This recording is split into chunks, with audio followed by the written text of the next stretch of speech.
Ok, nous allons prier pour commencer la méditation. Prions. Notre Dieu, notre Père, nous te remercions pour ton amour, pour ta grâce, pour la vie, pour le mouvement, pour ce moment que nous passons encore ensemble. Et nous t'invoquons d'être parmi nous par ton esprit, de nous remplir de ton esprit, de nous accorder l'intelligence, la sagesse et le discernement de comprendre ce que tu as nous dit encore ce matin par rapport au résumé du chapitre 38 de Conquérant Pacifique.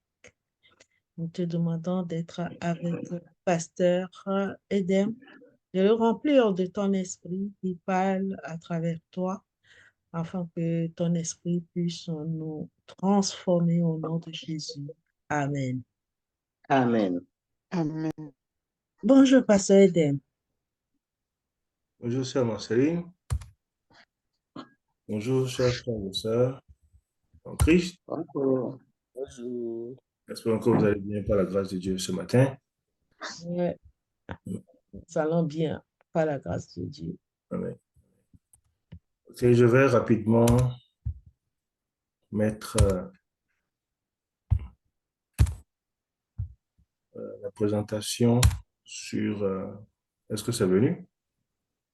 Pas encore. Ouais, C'est c'est venu? bon. Ouais, ouais. Oui. Merci beaucoup. Euh,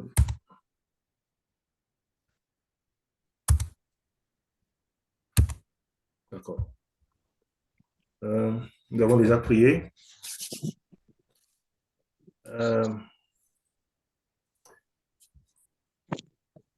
Paul le prisonnier.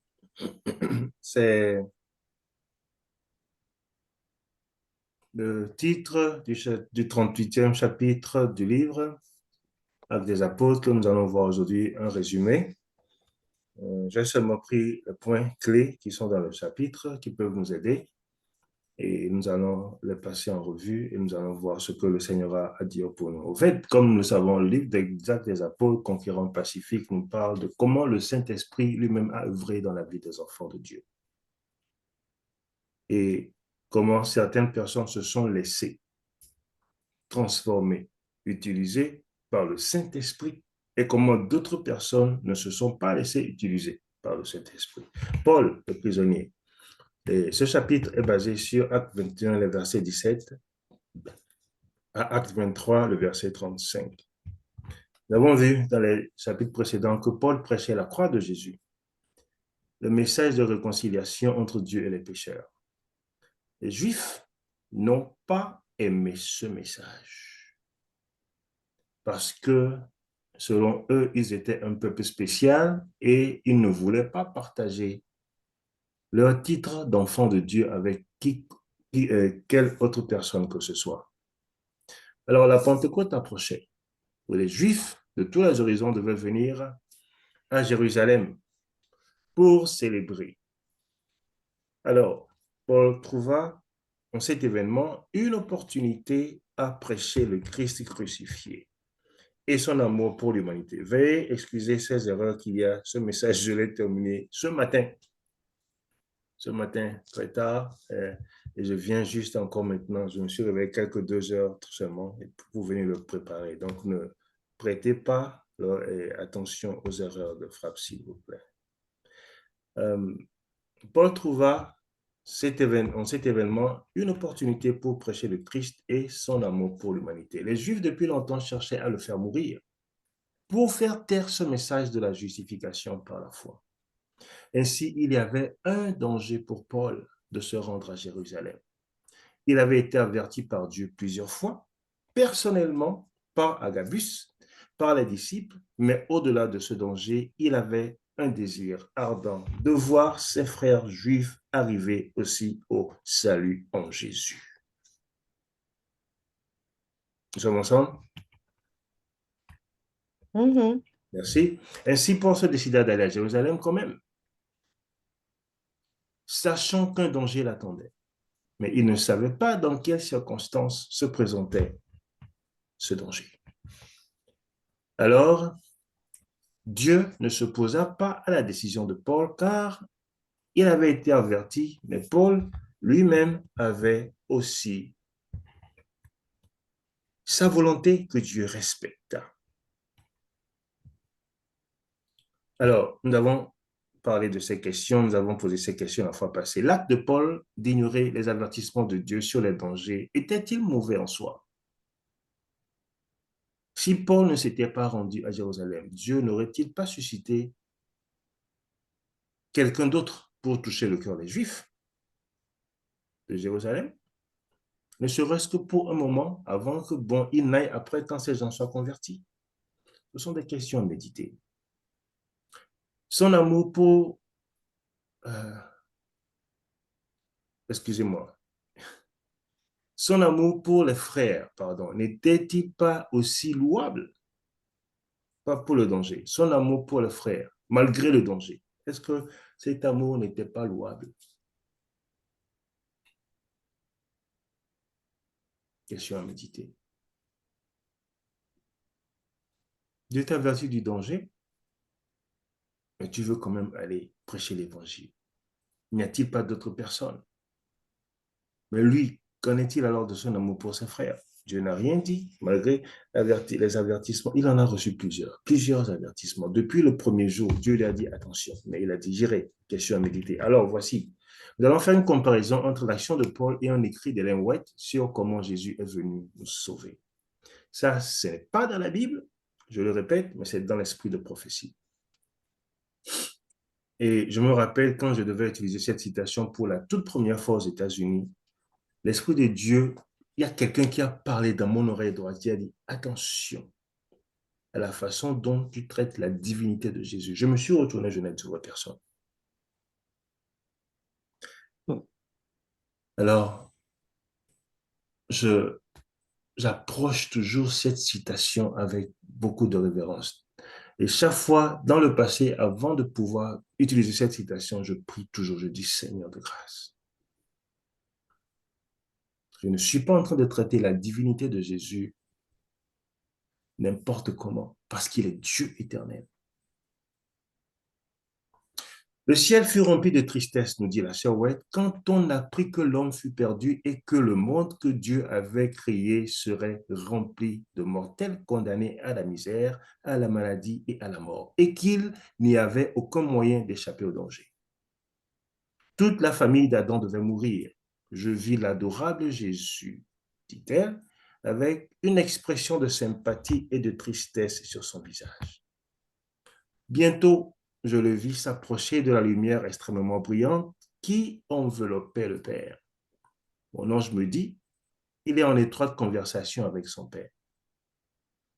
L'anxiété des anges semblait être intense pendant que Jésus communiait avec son Père. 3 fois, il fut enfermé dans la lumière glorieuse qui entourait le Père, et la 3e fois, il sortit de la présence du Père.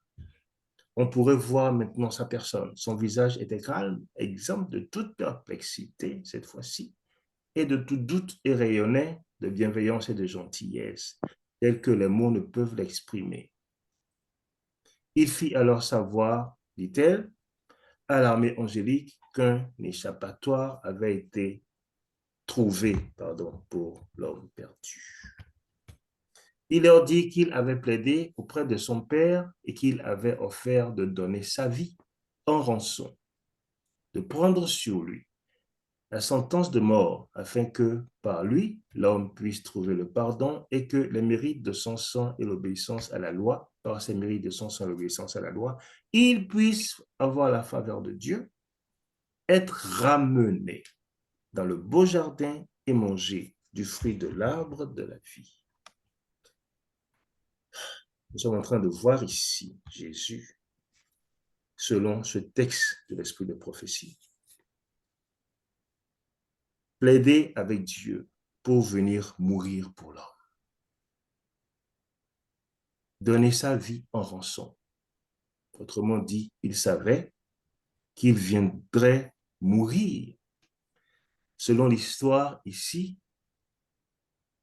les 2 premières fois, le Père ne lui a pas donné de réponse. Et la 3e fois, il reçut la réponse. C'est en ce moment que toute perplexité quitta sa personne. Il y a danger. Il le savait, mais il a décidé de venir quand même. S'il n'était pas venu, quand viendra-t-il pour notre monde? Nous avons un pasteur, un frère à nous, du nom de Richard O'Field, je ne sais pas si vous avez entendu parler de lui, qui a écrit ce livre. Seigneur, garde ton ciel, garde tes palais, garde ta nouvelle Jérusalem, mais sauve mes enfants.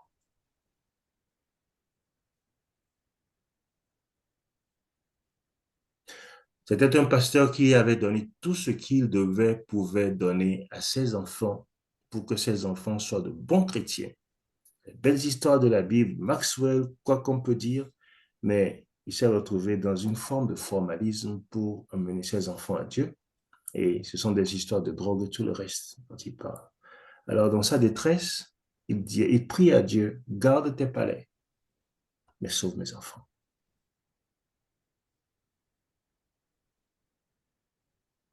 Je vais bien croire, selon l'histoire, j'ai entendu cette histoire, c'était aux États-Unis, ou bien aux Philippines, que par la suite, les enfants de ce monsieur sont revenus à l'Éternel. Est-ce que nous pouvons faire cette prière? Ou bien le ciel pour nous est plus important que le salut de nos enfants. Mais le salut de nos enfants ne part-il pas au-dessus du ciel?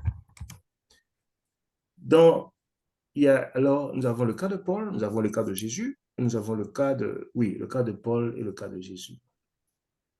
L'histoire racontée dans l'esprit de prophétie n'est pas dans la Bible, mais il y a un cas qui s'apparente à celui que Ellen White raconte, qui peut être contextualisé, mis en parallèle bibliquement, c'est l'histoire de la reine Esther, qui a intercédé 3 fois devant le roi, son mari, pour venir sauver le peuple juif. Donc, nous pouvons voir qu'il y a un parallèle biblique dans ce passage de l'esprit de prophétie qui est l'histoire de la reine d'Esther et ses 3 intercessions. La 3e fois, elle reçut gain de cause et son peuple fut sauvé. Dans les 3 cas, le salut de l'autre était plus important que la vie de ces gens. Dans le cas de Paul, il a été plusieurs fois averti et éventuellement quelqu'un d'autre aurait peut-être pu faire le travail à Jérusalem.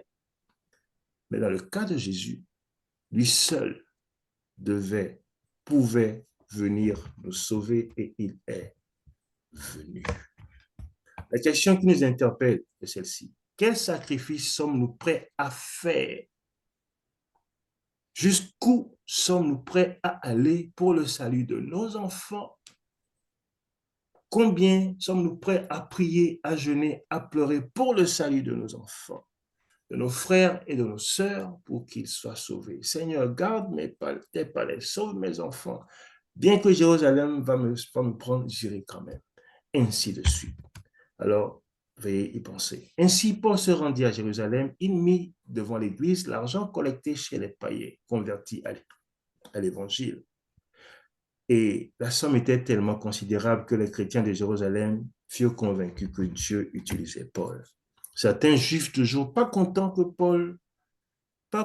avec Paul, lui dire qu'il fallait qu'il se conforme aux traditions juives si il voulait que son ministère soit supporté. Alors, le problème, Paul voulait être en harmonie avec ses frères juifs en vue de les gagner à Christ. Il avait la révérence pour les apôtres qui avaient marché avec Jésus. Dans le même temps, il voulait aussi que ceux qui ne sont pas encore sauvés parviennent à la vérité. Il était dans beaucoup de problèmes très complexes. Alors, il tomba dans le piège des Juifs en décidant de se conformer à leurs demandes traditionnelles, ce qu'il n'aurait pas dû faire. Les Juifs lui disent, fais donc ce que nous allons te dire. Nous avons ici 4 hommes qui sont tenus par un vœu. Prends-les avec toi, accomplis la purification en même temps que et paie ce qu'il faut pour qu'ils se fassent raser la tête. Paul prit ses hommes, se purifia, entra le lendemain dans le temple avec eux pour annoncer à quel jour la purification serait accomplie et l'offrande présentée pour chacun d'eux. Alors qu'il parlait au sacrificateur, il fut reconnu par certains juifs qui cherchèrent à le faire tuer depuis très longtemps et qui mentirent sur son compte qu'il avait vu amener dans le temple un grec ce qui n'était pas vrai. Mais comme la foule était tellement nombreuse qu'ils le cherchaient pendant très longtemps, et que beaucoup qui étaient venus, comme dans le cas de Jésus, ne sachant pas ce qui se passait, crucifiez-le, parce que la foule criait et ils ajoutèrent leur voix. La foule, ne sachant pas ce qui se passait, ajoutèrent leur voix et Paul fut arrêté. Qui, alors selon vous, chers amis, alors que nous terminons cette étude, était le plus grand frein à la prédication de la bonne nouvelle de l'évangile au temps de Paul? Étaient-ce les païens ou les juifs?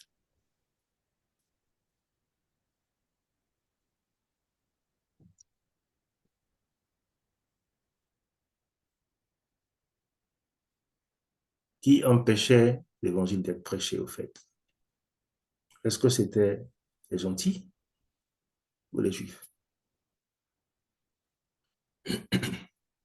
Quelqu'un veut nous aider à répondre à cette question? Nous sommes en train de terminer l'étude. Les Juifs. Les juifs, est-ce que vous pouvez nous dire, ma sœur, pourquoi ils empêchaient Paul de prêcher? Et pourquoi ils étaient, selon vous, ceux qui portèrent le plus grand frein à l'évangile? Parce qu'on pourrait penser que ce soit les païens, mais apparemment ce sont les juifs. Et ce sont vus les dépositaires de la parole, que c'est à eux que tout est confié. Donc, c'est eux qui doivent parler et ce qu'ils disent, ils les considèrent comme vérité et personne d'autre ne peut contredire ce qu'ils disent. Alors que Paul ayant reçu la lumière sur Jésus-Christ ne peut pas se taire. Comme il faisait partie d'eux, il ne pouvait pas le laisser continuer. Voilà ce que je pense. Merci beaucoup, ma sœur. Que Dieu vous bénisse. Que Dieu vous bénisse. Merci. Voilà la réponse que la sœur vient de donner. Les Juifs se disaient, nous sommes les seuls héritiers. Nous sommes un peuple spécial. Comment veux-tu nous faire venir au milieu de nous, des païens, au nom de l'amour de Dieu? Ceux qui sont censés apporter le message de la réconciliation au monde eux-mêmes ne veulent pas ouvrir le cœur aux autres. Ils étaient spéciaux, ils étaient des enfants de Dieu. Vraiment, comment je peux dire? Oui, de vrais enfants de Dieu authentiques. Et personne d'autre ne pouvait partager avec eux l'héritage.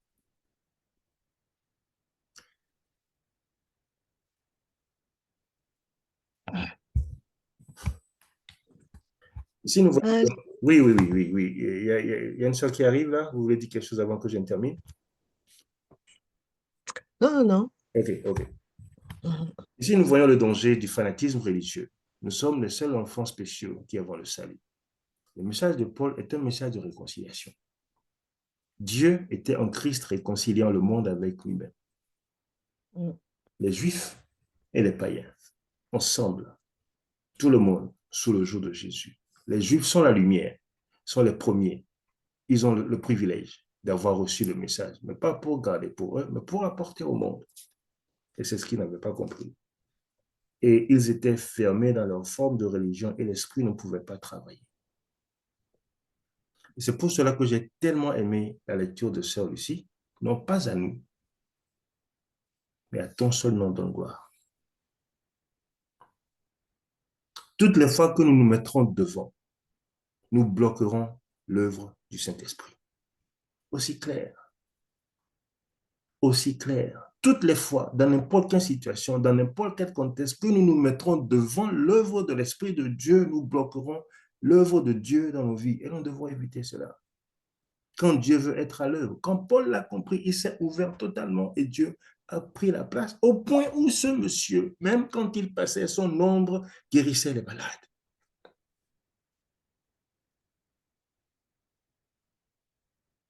Entre nous et l'Esprit, qui est le plus important? C'est l'Esprit de Dieu. Nous devons lui laisser la place, faire son œuvre. Sans quoi l'effusion du Saint-Esprit ne va pas arriver, s'il vous plaît. Vous êtes des instruments de Dieu, des canaux et non les seuls à être sauvés. Matthieu 21, 31, et Jésus leur dit, je vous le dis en vérité, les publicains, les prostituées, vous devanceront dans le royaume de Dieu. les païens, les prostituées, les publicains, ils ont compris la vérité. C'était l'amour de Dieu qui vient s'offrir sur la croix pour leur salut. Non seulement le salut, leur donner la vie éternelle et la présence pour l'éternité. Ils ont dit, quoi? Tout l'argent qu'ils avaient, qu'ils pouvaient donner, ils ont mis pour que ce message puisse aller très loin. Les Juifs disent non, nous avons les formes de tradition, nous avons le sabbat, nous avons la dîme, nous avons les lois cérémonielles, nous avons ceci. Mais comment est-ce que vous allez mélanger ces gens? Qu'est-ce que vous faites de Moïse? Et ainsi, avec leur forme de religion, ils ont empêché l'œuvre du Saint-Esprit. Et Dieu n'a pas pu travailler en eux. Mais Paul était désespéré pour qu'ils parviennent à ce message de la justification par la foi en Jésus seul. Matthieu 21, 31 nous dit, en Christ, il n'y a ni juif, ni grec, ni esclave, ni libre, il n'y a plus ni homme, ni femme, car vous tous, vous êtes en Jésus. C'est le message que Paul apporte à son peuple et la grâce de Dieu lui a permis quand même, malgré qu'il fût arrêté, de faire entendre à son auditoire ce message. Le choix était quand même leur. Mais lui, malgré tout, il a fait son œuvre. Jusqu'où sommes-nous prêts à aller pour le salut de ceux que nous aimons? C'est une question à méditer. Que Dieu nous aide au nom de Jésus. Amen. Amen. Amen. Merci, pasteur. Amen. Amen. Alors, il y a quelqu'un qui veut faire une remarque, rajouter quelque chose, apporter sa petite lumière aussi.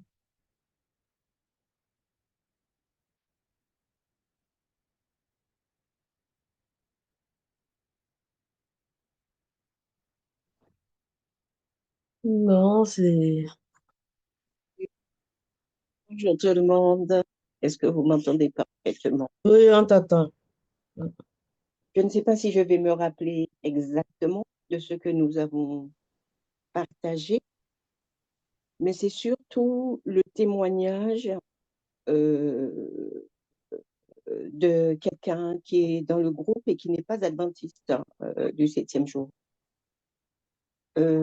Suite à la question du pasteur Eden, alors j'aime à dire quand je reprends une phrase d'un pasteur ou d'un ancien, j'aime à dire je vais faire mon pasteur Eden.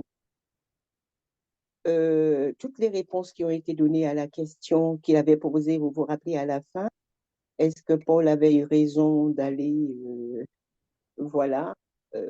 à Jérusalem?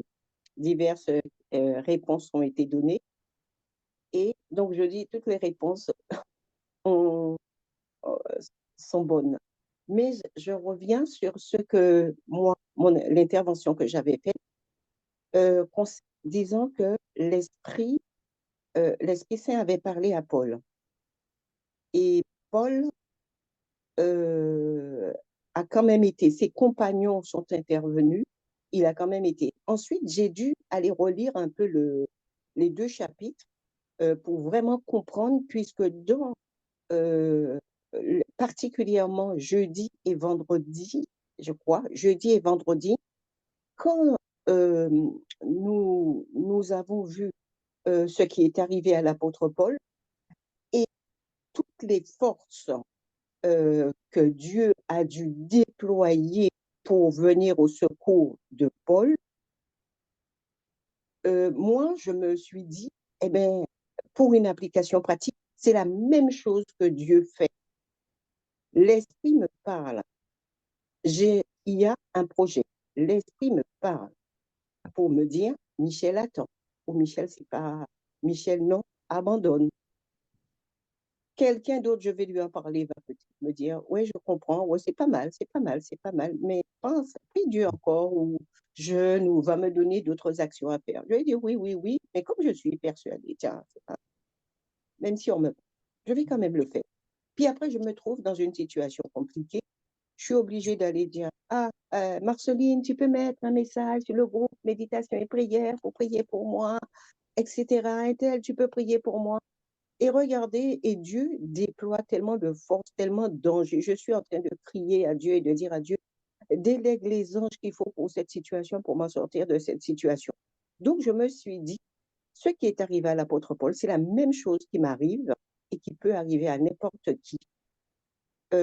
L'Esprit parle, j'écoute, fût-il que je sois, voilà, Dieu dans sa préscience, Dieu, puisque c'est lui qui est le Père créateur, sait à un moment donné si Michel a besoin un peu de pause pour reprendre plus de force, plus de puissance pour pouvoir faire la mission ou l'entreprise. Et là, un jeune frère, il est intervenu en disant, en racontant son témoignage. Il est arrivé en cours, hein, en cours de cet échange, donc il a pas entendu la lecture du passage, mais à travers nos échanges, il est intervenu pour dire est-ce qu'il avait bien compris? Il a posé une question. Bon, oui, on a étoffé un peu, on lui a expliqué le contexte et nous lui avons donné les références bibliques à lire pour qu'il puisse bien comprendre la situation quand nous aurons terminé la méditation. Mais quand même, il est intervenu pour dire de ce qu'il avait compris, ça lui a rappelé une expérience personnelle.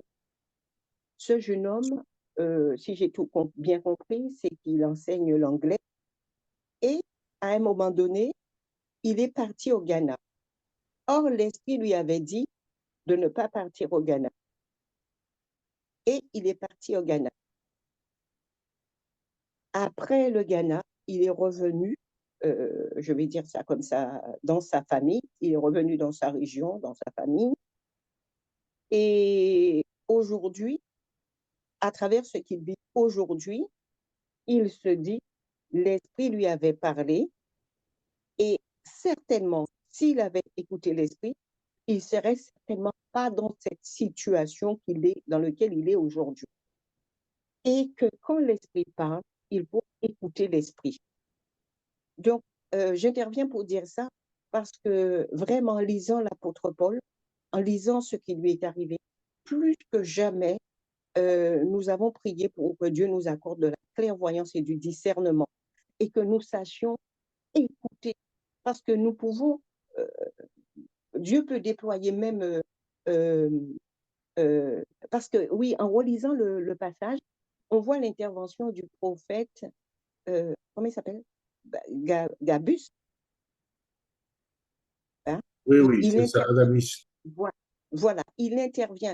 Donc, il y a les compagnons, il y a le Saint-Esprit, il y a les compagnons, il y a le prophète. Et c'est là, qu'il soit un vrai prophète de l'Éternel, qu'il ne soit pas un vrai prophète de l'Éternel, parce que rappelez-vous de l'histoire c'est Balaam. Dieu a mis dans sa bouche des paroles de bénédiction. Or, c'était pas un prophète de l'Éternel, mais Dieu a mis un prophète qui n'était pas quelqu'un qu'il avait consacré, qu'il avait missionné. Et cet homme a sorti des paroles de bénédiction dans cette situation. Donc, Dieu dispose le cœur de nos ennemis, de nos adversaires, même quand ce n'est pas un bon prophète. Dieu dispose le cœur pour que la personne, pour qu'on entende, quand il voit que ni dans l'Église je n'écoute, ni je ne l'écoute pas, je n'écoute pas des personnes qui me connaissent, qui sont, Dieu dispose même quelqu'un, un païen, pour pouvoir me parler, pour me faire entendre raison. Et je reste dans ce que je crois et je le fais quand même. Donc moi, ce qui m'a le plus touché, et de ce que j'ai compris, je parle par rapport à moi, hein, mais je crois que chacun d'entre nous aussi dans le groupe, nous avons été interpellés par ça, c'est-à-dire en n'écoutant pas Dieu, en n'écoutant pas le Saint-Esprit, le déploiement des forces, des puissances que Dieu est obligé de mettre en route pour me sauver. Il l'a déjà fait par Jésus. Mais là, quand il dit, franchement, moi, c'est ça qui m'a, je veux dire, ça m'a peiné parce que j'ai vu vraiment, en fait, moi, je me suis vue, je parle bien, hein, en application pratique, c'est le déploiement que Dieu fait, toutes sortes ce qu'il met en route, quoi, pour pouvoir me sortir dans une situation. Et plus que que jamais, nous avons demandé à Dieu de nous donner du discernement, de la clairvoyance et de l'écoute. Seigneur, ouvre mes yeux pour que, loin mes yeux d'un collier divin. Seigneur, ouvre mes yeux pour que je vois ce que d'autres ne voient pas. Seigneur, ouvre mes oreilles pour que j'entende ce que d'autres n'entendent pas. Seigneur, ouvre mon intelligence pour que je comprenne ce que d'autres ne comprennent pas. Et Dieu le fera parce qu'il voit. Moi, ça m'a vraiment, ça nous a touché cette situation. Vraiment. Voilà, c'est ce que j'ai envie de dire. Encore une fois, c'est notre expérience. Mais l'expérience du jeune qui est intervenu m'a beaucoup interpellée parce que lui-même, je vais dire un mot qu'on emploie souvent aux Antilles, ça l'a chiffonné. Ça l'a chiffonné. Ça veut dire que ça te touche même au travers de au fond de tes entrailles, de voir, tout d'un coup, tu comprends bien après, 1 an, 2 ans, 3 ans après, que ce que tu n'as pas compris. Et voilà ce que j'ai envie de dire. Amen.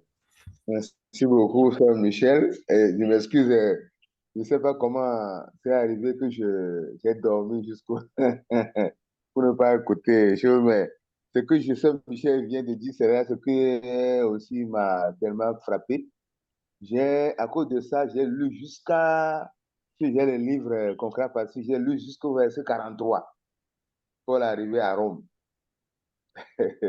pour découvrir. Et j'ai vu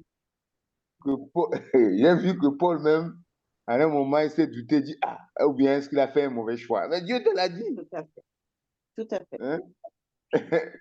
Dieu lui a dit Je l'ai ça. dit. Tout à fait. Donc, nous, en tant qu'humains, écoutons la voix de Dieu. Bien sûr, il nous aime. Il fait tout, mais en tant qu'enfant de Dieu, écoutons l'esprit, écoutons le discernement, écoutons la voix de Dieu.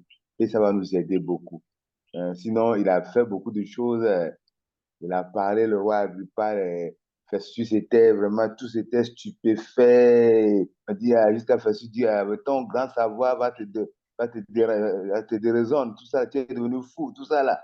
Mais lui-même a reconnu que, il fallait qu'il fasse chose. Et pourquoi lui, quand il a dit aux gens de ne pas aller à chose là, de ne pas continuer le voyage, à un moment, les ont refusé. Ils dit, c'est à cause de ça que vous avez fait. Donc, c'est un apôtre vraiment bien, mais voilà, nous devons écouter l'Esprit de Dieu. Merci.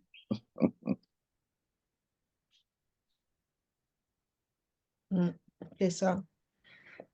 Et nous avons aussi vu que Paul, malgré s'il n'avait pas écouté l'Esprit, quand il est rentré, au fait, il a fait des choses que lui-même, il a bien compris, toutes ces cérémonies et tout ça là. Les apôtres les ont obligés, conseillés, je peux dire, d'aller dans le temple pour montrer qu'il est encore, qu'il n'est pas contre des, euh, la religion juive et que, bon, voilà, c'est la continuité des prophéties qui avaient, qui, le fait de croire en Jésus-Christ, cela ne veut pas dire qu'ils sont contre de la religion juive. Donc, il fallait qu'ils rentrent dans le temple pour aller se faire raser la tête. Je sais, c'est raser la tête, je ne sais plus, ou faire ce vœu à laquelle il est rentré. Naziréen. Naziréen. Il a compris, lui, Paul, il avait compris que ce n'est plus important ça. Mais quand même, vu les conseils des autres, il est quand même allé pour faire. Alors que lui, il est venu à Jérusalem pour se reposer aussi un peu. Il était fatigué, il veut se reposer.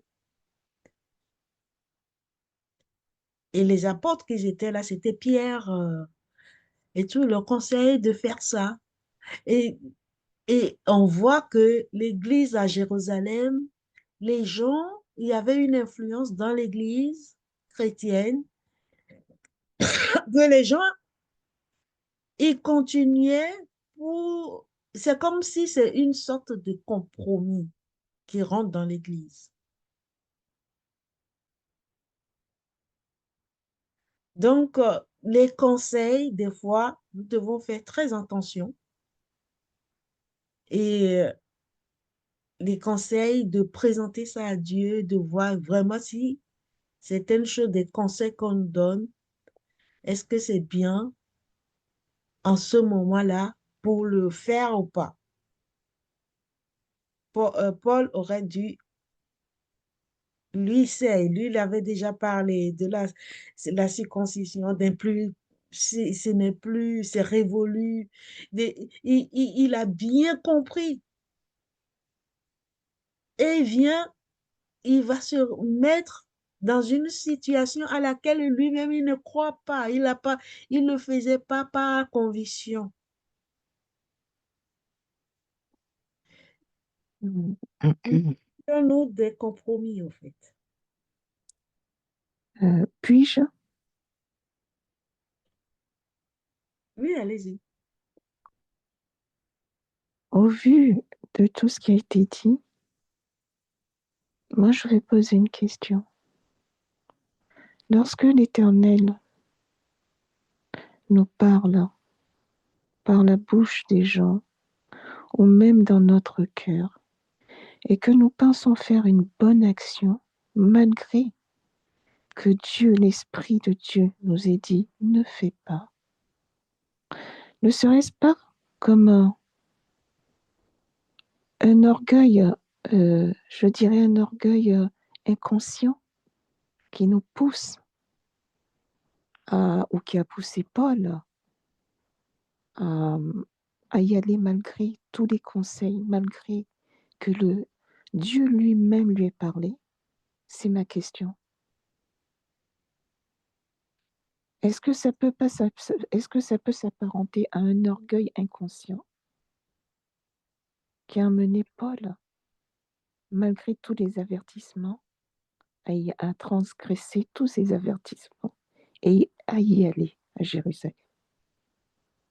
C'est là ma question, mes frères et sœurs.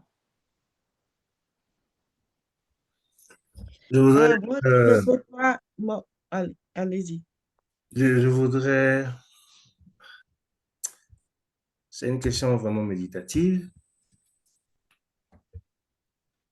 parce que dans le cas de Paul, il a été averti par l'Esprit de Dieu et il avait le désespoir du salut de ses frères.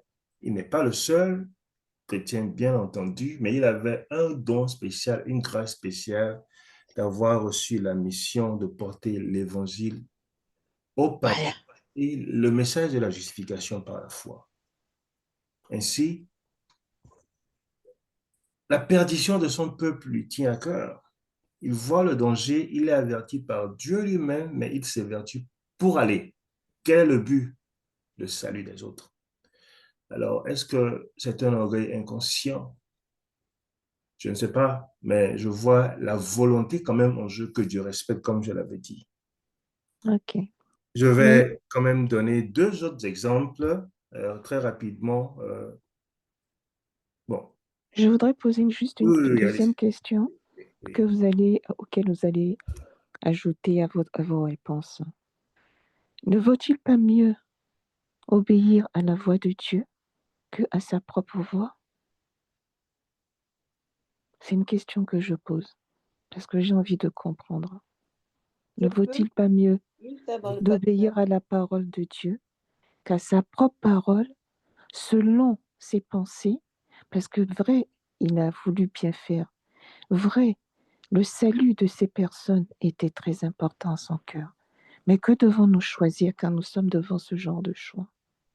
Devons-nous obéir à la parole de Dieu, de ses avertissements, ou, selon nos pensées humaines, dire que nous faisons bien, dire que ce que je vais faire, ça me tient à cœur parce que c'est Dieu qui m'a donné euh, le, c'est Dieu qui m'a donné à aller prêcher ces personnes-là, c'est-à-dire les païens, le monde, les nations. À qui devons-nous obéir? À quoi devons-nous obéir? Là est ma question et je termine là. Moi, attends, pasteur, il faut voir que de nature, Paul était quelqu'un d'émotionnel, de nature. Avant d'être chrétien, on voit comment il est dévoué. C'est quelqu'un, il se met euh, à 100% de conviction sur ce qu'il croit. Lui, l'amour de Dieu, l'amour de Jésus, il a embrassé tout de Jésus. Sa vie, c'est Jésus. Donc, il n'a même pas peur pour sa vie, au fait. Mais moi, je ne peux pas dire que c'est de l'orgueil, mais je peux simplement dire que c'est de l'amour irraisonné.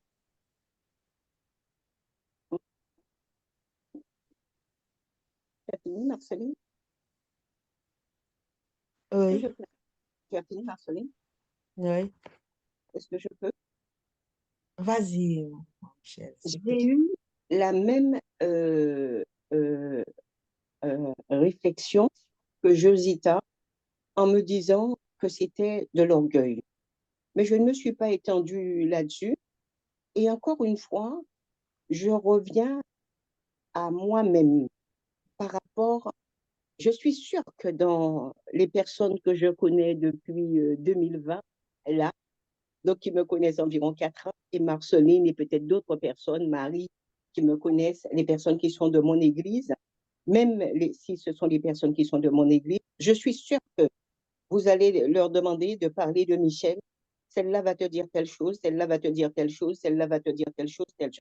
Il y a sur des choses où elles vont se rejoindre et il y a d'autres, euh, une va sortir et on va dire, ah, mais je ne la vois pas comme ça. Ah, mais je ne la vois pas comme ça. Donc, moi, c'est ce que je me suis dit pour l'apôtre Paul. Je n'ai pas fait de débat, je n'ai pas fait, j'ai juste dit, cet homme-là, il avait peut-être encore un grain d'orgueil dans le cœur.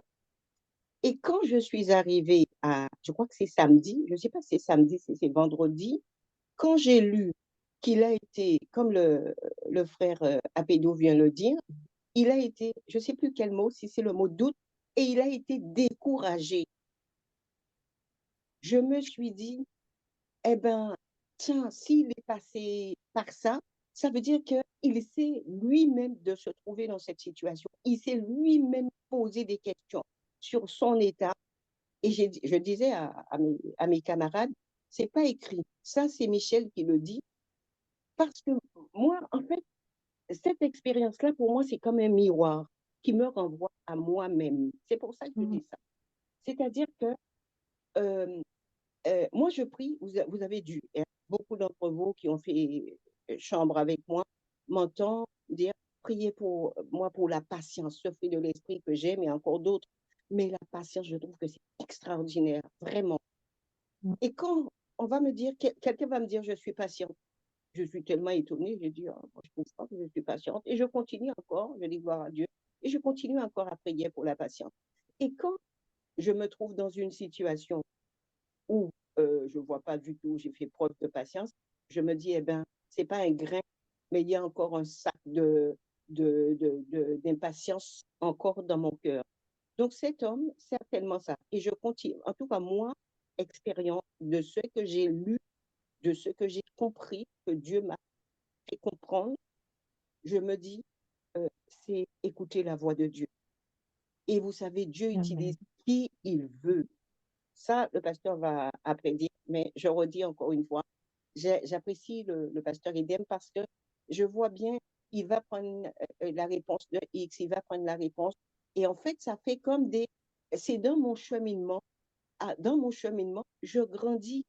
Et l'apôtre Paul, tant qu'il est sur cette terre, il a aussi grandi. Faut pas croire, moi je ne peux pas croire que l'apôtre, tout d'un coup, même à travers tout ce que nous avons, nous voyons de belles choses, mais Dieu le connaît. Et cet homme, fut-il que ça soit infime, mais il avait aussi, il avait encore besoin de grandir, il avait encore besoin d'apprendre. Et c'est le cas de chacun d'entre nous. Donc on peut me voir dans mes travers, mais non, non, mais c'est bon, j'ai fini, hein. C'est, voilà, je voulais faire ça parce que ce qu'elle a dit, Josita, m'a aussi interpellée. C'est surtout ce qu'elle a dit, ça m'a aussi interpellée. Mais moi, je continue parce que Dieu m'a permis de comprendre, c'est le Saint-Esprit dès le départ qui a parlé. Donc, le Saint-Esprit, je vous enverrai un autre consolateur. Par l'autre consolateur, il me parle. Après ça, c'est Michel. Et je dis, c'est l'expérience de tout un chacun dans son cheminement avec Dieu. Peut-être qu'une autre a compris autre chose, peut-être qu'une autre a compris autre chose, peut-être. Mais tout ça, nous voulons tous avancer avec Dieu. Moi, c'est comme ça que je les prie de toute manière pour avancer. C'est comme ça que je le vis. Mais le pasteur, il apportera sa pierre et comme ça, ça va encore. Il y a, Voilà. il y a Myriam, Ça va. il y a Myriam qui a levé la main. Vas-y, prends la parole, Myriam. Bonjour à tous. En fait, ce que j'aimerais dire, parce que j'entends et tout, enfin, et en fait, dans 2 Corinthiens 12 au verset 7, il est dit, et pour que je ne sois pas enflé d'orgueil à cause de l'excellence de ces révélations, il m'a été mis une écharpe dans la chair, un ange de Satan pour me souffleter et m'empêcher de m'enorgueillir. Donc, je ne sais pas si Paul avait de l'orgueil ou pas. Hum, bah, il était tellement imbibé de Dieu et il revenait tellement de loin, loin, loin que je sais pas, je sais pas. Pour moi, voilà, la question que je me pose, c'est que après, après qu'il ait été exécuté, est-ce que d'autres personnes ne sont pas venues à Christ par rapport à son témoignage? Enfin, tout plein de questions peuvent se poser après, quoi. Voilà. C'est tout ce que je voulais dire par Merci pour rapport à ce ça. verset. Ouais, merci pour le verset, Myriam.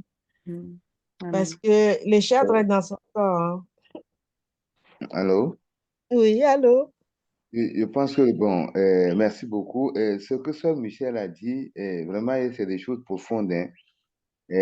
Bien sûr, nous avons que Paul est rempli de zèle pour le salut de ses frères, tout cela.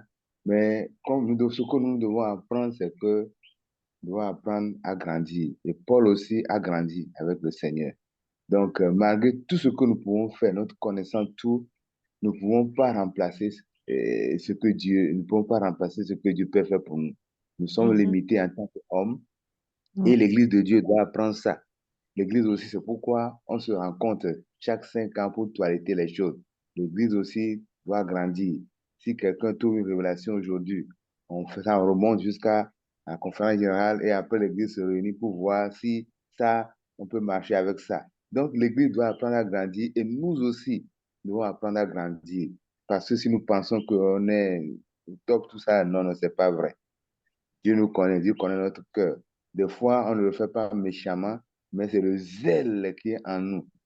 Vous voyez, si vous voyez l'Apocalypse, le séminaire sur l'Apocalypse, pour ceux qui connaissent le séminaire sur l'Apocalypse, c'est 24 leçons avant. Maintenant, c'est 23 leçons. Pourquoi? Parce qu'il y a quelque chose qui est arrivé au Niger et le 23e leçon parlait de Mahomet, tout ça là. Donc, et un pasteur s'est hasardé à présenter ça. Et il a fait la prison, on voulait le tuer. Et finalement, Dieu l'a fait sortir. Et on a dit, bon, que ce n'est plus bon de le présenter comme ça. Que quelqu'un va dire, non, pourquoi on n'a pas de foi? Non. Des fois, il faut écouter l'esprit. Parce que c'est Dieu même qui conduit son église. Si on ne veut pas l'écouter, ce n'est pas bon. Donc, que Dieu nous aide afin que nous sachions que, et le pasteur doit savoir qu'il doit grandir aussi, faire des expériences avec Dieu. Nous aussi, nous devons faire des expériences avec Dieu. Chacun doit écouter la voix des esprits. Parce que sans nous, Dieu peut continuer son œuvre. Personne n'est indispensable. Merci. Je suis d'accord avec ce que vous venez de dire, mon frère. Amen. Parce que inconsciemment, on peut avoir de l'orgueil sans vouloir faire du mal. Et c'est là où on doit faire très attention. Et je dis, vaut mieux suivre la parole de Dieu, vaut mieux obéir à la parole de Dieu. Car lui, il sait, comme a dit le frère, il sait toutes choses avant que ça ne se produise. Voilà, on a peur. Merci. Merci. Pasteur Edem, tu voulais... Merci beaucoup. Je suis en train de méditer. Permettez que je puisse réfléchir un tout petit peu. J'ai perdu le fil de ce que je voulais dire. Excusez-moi. Bon, dans la présentation, si vous voyez bien, bon, je vais d'abord répondre directement à la question de la sœur Josita. Bibliquement, est-ce que nous devons obéir à Dieu ou à qui? La Bible nous recommande d'obéir à Dieu. Terminé. Il n'y a pas de discussion là-dessus. C'est la recommandation biblique. Nous devons obéir à Dieu. C'est aussi simple que ça. Dans le cas de Paul, nous lisons dans Actes chapitre 27, le verset 23 et 24, il dit, nous sommes dans le chapitre 24, là, un ange de Dieu à qui j'appartiens et que je sers m'est apparu cette nuit et m'a dit, Paul, ne crains pas. Il faut que tu comparaisses devant César. Et voici, Dieu t'a donné tous ceux qui naviguent avec toi. Paul, après ces événements dont nous parlons, il est réconforté par le même esprit de Dieu. De ne pas avoir peur parce qu'il doit encore témoigner pour le nom de Dieu. Faut-il obéir à Dieu ou aux hommes? Il faut obéir à Dieu. Dans la présentation que je venais de donner, il était clairement dit que Paul avait été averti plusieurs fois, mais il avait aussi sa volonté que Dieu a respectée. Okay? Dieu ne l'a pas forcé, mais Dieu a respecté sa volonté après qu'il fut averti plusieurs fois. Okay? Donc, c'est ça. Dieu l'a averti, mais Dieu ne le force pas parce que, bon, il a choisi. Il avait aussi sa volonté. Dieu ne se posait pas à sa décision. L'amour de Dieu. Voilà. Maintenant, il y a une autre question. Est-ce que si Paul n'était pas allé à Jérusalem,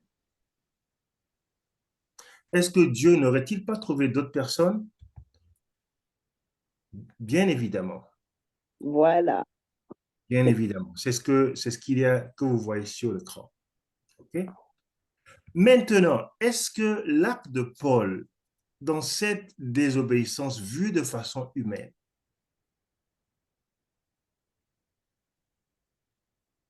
était mauvais en soi? Sur ce point, personnellement, en tant qu'humain, je me trouve un peu petit pour répondre à la question. Pourquoi? Les voies de Dieu sont tellement mystérieuses. Et c'est là maintenant que je fais venir le passage de l'esprit de prophétie. Si nous y croyons, on voit Jésus discuter intensivement avec son Père pour le salut de l'homme. Selon cette histoire, la première fois, le Père ne lui a pas donné la permission. La deuxième fois, le Père ne lui a pas donné la permission. Il semble qu'il a tellement discuté que la troisième fois maintenant, quand le Père lui donne la permission, il est content de venir mourir pour nous sauver. Veillons y penser.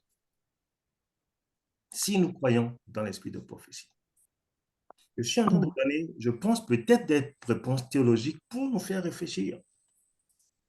Parce que ce cas pourrait sembler dépasser seulement des réponses humaines, parce que nous ne parlons pas de plan de Dieu, de la volonté à faire quelque chose, mais du salut d'un individu qui se perd,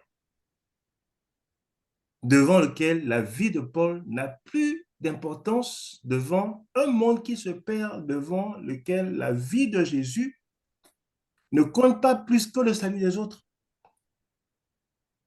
Nous sommes en train de parler de salut. Alors, il y a aussi encore une autre différence, un autre problème dans cette équation. C'est celle selon laquelle, dans le cas de Paul, s'il n'était pas parti, d'autres personnes, Dieu pourrait bien évidemment envoyer. Mais dans le cas de Jésus, il est le seul qui devait venir. Oui, Pasteur Eden, s'il Oui, te plaît. oui, Paul, de toutes les façons, s'il ne rentrait pas en Jérusalem, c'était dans le projet d'aller à Rome. OK, C'était dans le projet. Mais oui, il aurait pu écouter l'Esprit et oui, puis passer par un autre chemin ou aller une autre fois.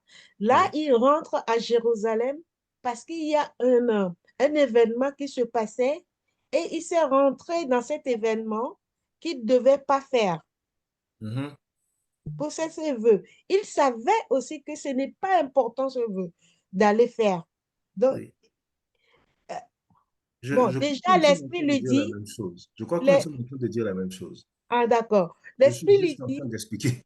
ah d'accord, ok, vas-y, d'accord. Je suis juste en train d'expliquer. Dans le cas de Christ, il est notre sauveur. Il est le seul à venir malgré, selon le texte de l'esprit de cette prophétie, les deux refus du Père à ce qu'il vienne. Et s'il n'était pas venu, est-ce que nous serons sauvés? Non. Dans le cas de Jésus est différent.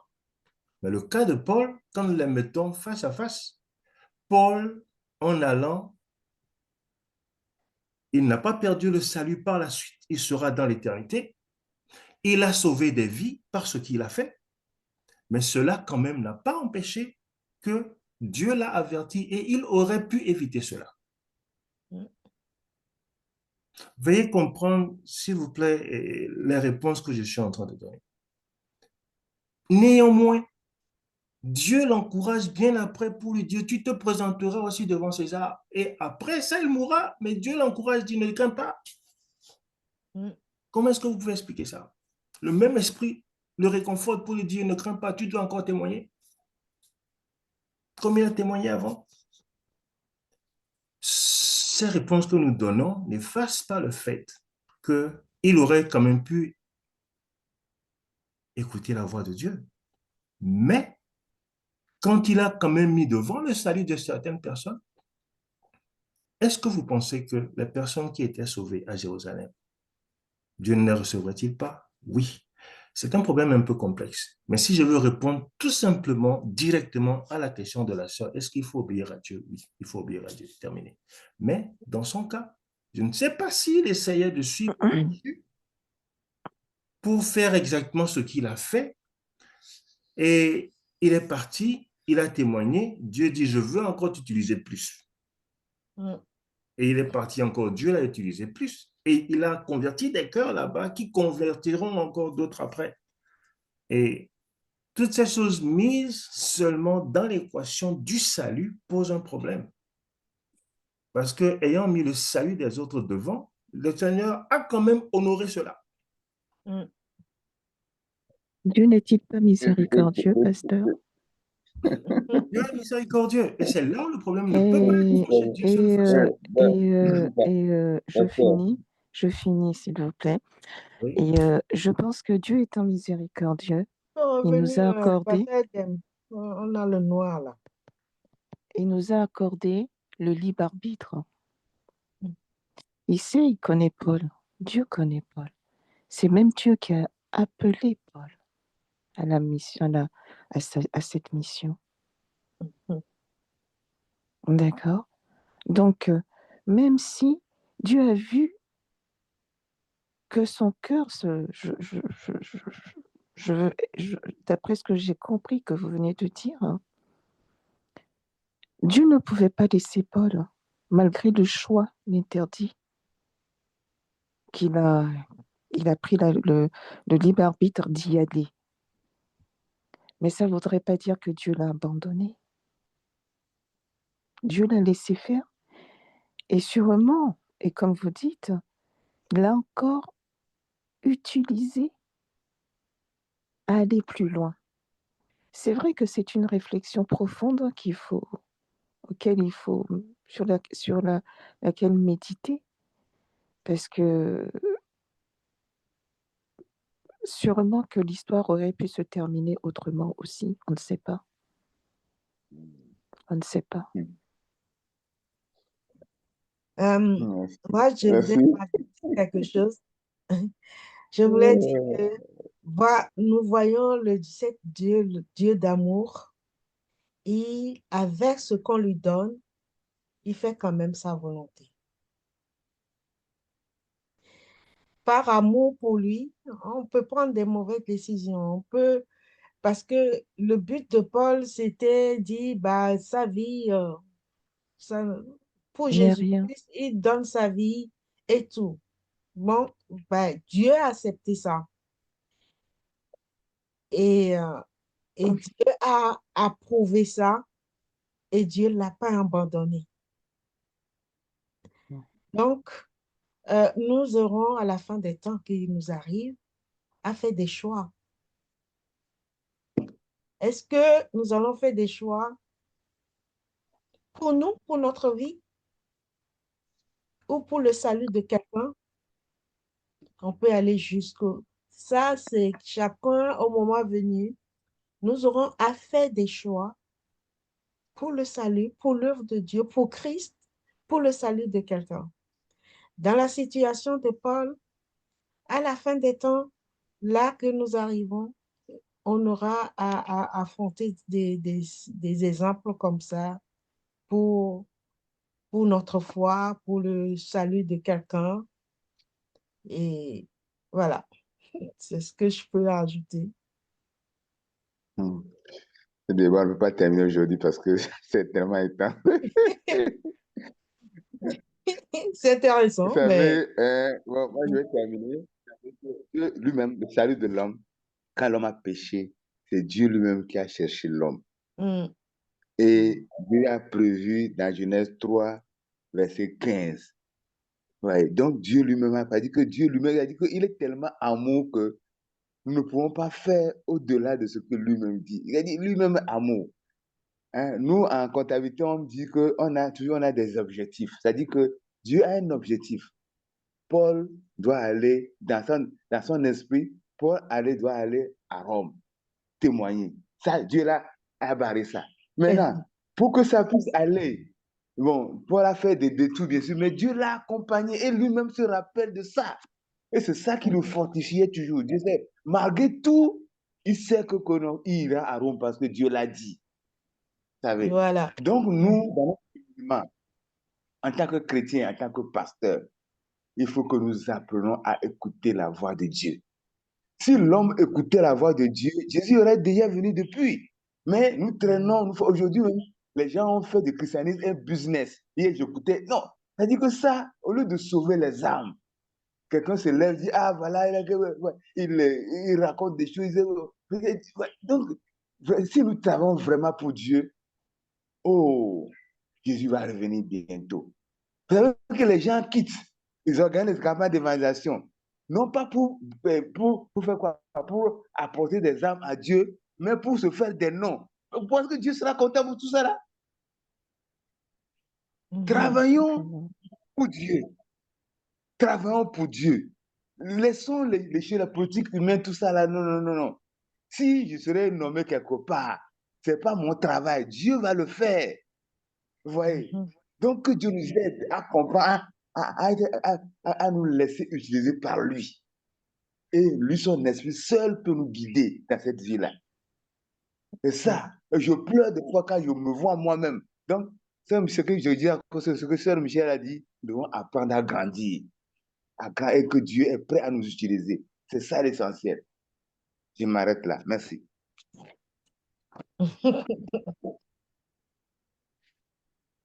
Alors, nous allons nous arrêter là, sinon nous Je allons voudrais pas... rapidement ajouter ceci, si vous me le permettrez, très rapidement, très rapidement. Est-ce que je peux? Oui, oui. Mhm. Je ne vais pas être long. Ce que je veux dire, c'est ceci. Le choix de Paul, malgré son orgueil apparent, n'était pas un choix qui devait l'emmener à la destruction éternelle, Mm. ni un choix qui devait emmener les autres à être perdus. Alors, malgré qu'il avait désobéi, mais malgré que ce choix était pour sauver les autres, Dieu a honoré ça. Nous ne C'est pour sommes la pas bonne cause. à faire la même chose, mais nous devons quand même de toute façon éviter, si l'aventure nous étions, j'espère que nous ne serons pas dans ce type de choix, si nous ne sommes pas dans des choix si nous sommes dans certains choix qui sont contre la volonté de Dieu, écoutez s'il vous plaît, mais qui vont nous faire perdre la vie éternelle. Et perdre la vie éternelle aux autres, ce sont des choix à obligatoirement éviter. Nous sommes ensemble. Mm. Oui. Quand Dieu parle, tu te perds, tu vas à la perdition éternelle. Il faut écouter. Dans le cas de ce monsieur, quand Dieu lui dit, tu vas mourir, il dit, je veux sauver des âmes. Dieu dit, n'y va pas, plusieurs fois. Mais son choix qu'il a fait ne l'a pas empêché d'arriver à la vie éternelle et n'a pas empêché qu'il sauve des âmes. Alors, quant à nous, nous devons éviter tout choix qui nous emmène à la destruction éternelle, à la mort éternelle et les autres à la mort éternelle. Dans son cas, il a fait un choix humainement mauvais, apparemment, mais que Dieu a honoré parce que, vous comprenez ce que je veux dire. Donc, sincèrement, Sœur Marceline est en train de dire que nous aurons à faire face à de pareilles choses à la fin des temps.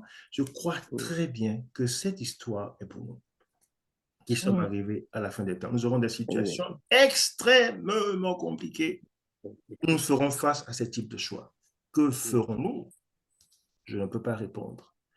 Et que Dieu nous donne la sagesse de sa voix et, et c'est tout ce que je peux dire. C'est ce que je voulais ajouter. Je vous remercie de m'avoir permis d'ajouter ceci. Amen. Amen. Amen. Amen. Amen. Là, l'étude de cette semaine qui est passée là, et le résumé qu'on est en train de faire nous montre que nous avons besoin d'un réveil. Nous avons besoin d'être remplis de Saint-Esprit. Tout le temps, tous les matins, chaque moment, être rempli de Saint-Esprit, avoir l'esprit de discernement. Discernement. Pour discerner tout ce que nous allons faire, ce que je dois faire ou pas. Et si ça plaît à Dieu, c'est très important. C'est très important. Nous avons besoin de renverser les forteresses déjà dans nos têtes. Que le Seigneur nous aide. Je vais demander à la sœur Michel de nous faire une prière et après on va aller dans les salles par rapport à ce que nous avons vu. Éternel notre Dieu, nous voici devant ta face. Nous voulons te remercier, mon Dieu, pour ta parole de vérité, ta parole où nous voyons comment ça, ça nous enrichit, nous fait prendre conscience de notre état, nous exhorte. Merci pour cette parole de vérité. Merci aussi pour cet échange ce matin, très intéressante. Merci pour toutes les interventions que tu nous as données de façon à ce que chacun d'entre nous ou chacune d'entre nous et notre maison, nous puissions nous abandonner encore plus entre tes mains. Éternel, notre Dieu, de là où tu sièges, aie pitié de chacun d'entre nous, de chaque chef de maison, je te les présente, de chaque femme aussi dans sa maison. Nous te prions, Éternel, notre Dieu, de là où tu sièges, afin que tu déploies ce que toi seul tu sais déployer pour venir à notre secours. Vois nos détresses, comme l'apôtre Paul, tu as vu aussi sa détresse, mais vois aussi, mon Dieu, notre bonne volonté transforme, que ton Saint-Esprit transforme cette bonne volonté en quelque chose que tu agrées. Oh Dieu, manifeste ta puissance dans nos vies, entoure-nous chacun d'une atmosphère divine de lumière et de paix. Que ton Saint-Esprit puisse accorder à chacun d'entre nous et notre maison un esprit de discernement, un esprit de sagesse, un esprit d'humilité, un esprit de clairvoyance, un esprit de patience, un esprit de détermination, un esprit de dynamisme, afin Amen. que là où tu nous as envoyés, nous soyons des porteurs d'espérance. Ce sont Amen. vraiment les grâces que nous te réclamons, non pas que nous en soyons dignes. C'est dans le nom de ton Fils Jésus-Christ de Nazareth que nous te prions et pour ta gloire. Amen. Amen. Amen. Amen. Amen. Mot de la fin. Et merci beaucoup. Il y a le frère Philippe qui a demandé, le frère Claude, ancien Claude, qui a demandé à voir le livre que dont nous avons parlé. Quel livre? Seigneur, garde tes palais, sauve mes enfants. Et je voudrais mettre le livre, la photo sur l'écran. Je ne sais pas si vous... Est-ce que Pasteur Richard, vous l'avez maintenant? en anglais? C'est en anglais, oui, malheureusement. Mais c'est un livre très intéressant, très, très intéressant sur la prière d'intercession pour les enfants. Et oui, donc le pasteur parle de ses expériences, de ses déceptions dans l'éducation de ses enfants et comment Dieu est intervenu après. Merci beaucoup. Donc, mot de la fin, je voudrais tout simplement revenir sur un élément important dont la sœur Marceline a parlé. À la fin des temps, nous serons confrontés à des décisions vraiment très compliquées qui impliqueront les membres de nos familles, époux, épouses, enfants surtout, et le salut. Et dans la balance, s'il arrivait que, apparemment, nous avons tellement travaillé à notre propre salut et que le salut de ces gens tombe dans la balance, et prions Dieu pour pouvoir prendre des décisions judicieuses, parce que je veux bien croire que selon l'esprit de prophétie, certains parents perdront le salut à cause de leurs enfants, etc. Parce que les temps seront très durs et très compliqués. Est-ce qu'il va falloir les laisser tomber tout simplement pour s'aventurer tout seul dans le ciel? Je ne saurais le dire. Mais ce que je veux dire, c'est que bon, c'est le seul point, si vous me permettez de laisser même de l'autre côté la leçon, juste pour dire qu'il y aura des décisions compliquées quand nous serons face aux réalités de la vie éternelle à la fin des temps. Donc, que Dieu nous donne la sagesse nécessaire de pouvoir décider en ce temps-là. Vous savez, la royauté de Jésus était un grand questionnement pour toute l'armée céleste et la divinité. Mais c'était son choix de venir. Et Paul, lui, il avait d'autres alternatives, mais il a décidé de se faire tuer, si je peux dire ainsi. Donc, au fait, ce n'est pas un cas comparable, en fait, mais ce sont des choses à méditer. Mais nous devons quand même faire un type de contextualisation à nous, parce que nous aurons de grands enjeux qui demanderont une grande réflexion et des décisions à prendre pour l'éternité. Que Dieu daigne en ce moment-là nous donner la sagesse nécessaire de pouvoir vraiment décider. C'est tout ce que je veux dire. Que Dieu nous donne la sagesse, parce que le cas de Paul, sincèrement, est un cas compliqué, mais nous aurons des cas beaucoup plus compliqués que Paul. Il n'avait pas de femme, il n'avait pas d'enfants. Il avait un peuple à qui il pensait. Nous avons des enfants, nous avons des conjoints. Nous avons des membres de famille que nous aimons tellement aujourd'hui, mais nous serons devant des décisions à prendre devant l'éternité. Que Dieu donne la sagesse.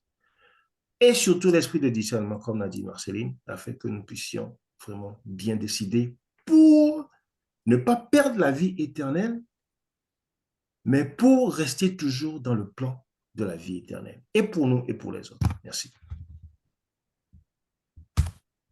Merci. Amen. Amen. Amen. Alors, merci, Pasteur Eden, pour ce moment. Merci le Seigneur. Nous avons passé de bons moments. Et je vais demander au frère Pédo de clôturer le moment, s'il te plaît. Et prions le Seigneur. Éternel, notre Dieu, notre Père, nous te disons encore infiniment merci. Merci pour les leçons que tu nous as encore données cette semaine.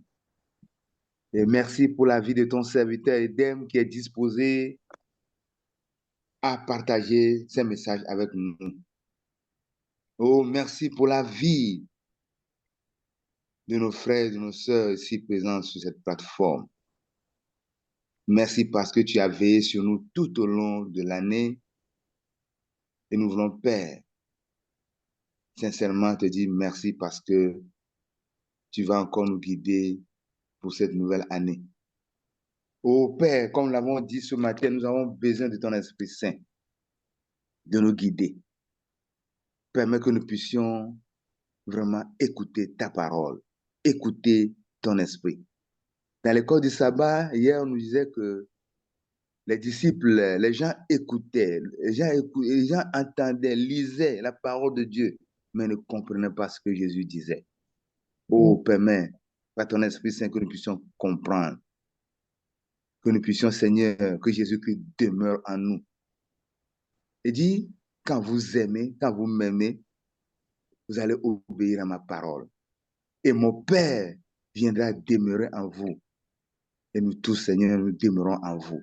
Aide-nous, Père, à écouter ta parole, à l'obéir, à demeurer en toi, Seigneur. Donne-nous l'esprit de discernement. Accorde-nous, Seigneur, ta sagesse de comprendre ta parole. Oh, Père, à faire des décisions importantes. Il a dit vraiment que Paul a fait des décisions, a pris ses décisions. Mais nous, encore aujourd'hui, nous allons faire face encore à des décisions importantes. Parce que nous avons nos frères, nos enfants à côté de nous, Seigneur.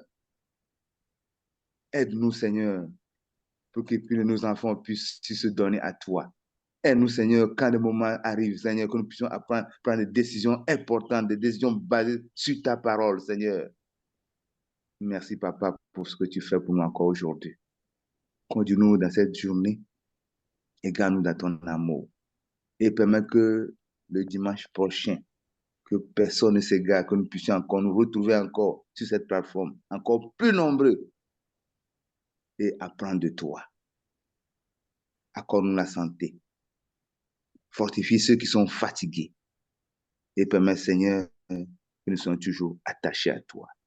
Que ton nom seul soit glorifié. Nous te prions. Au nom du Seigneur Jésus-Christ. Amen. Amen. Amen.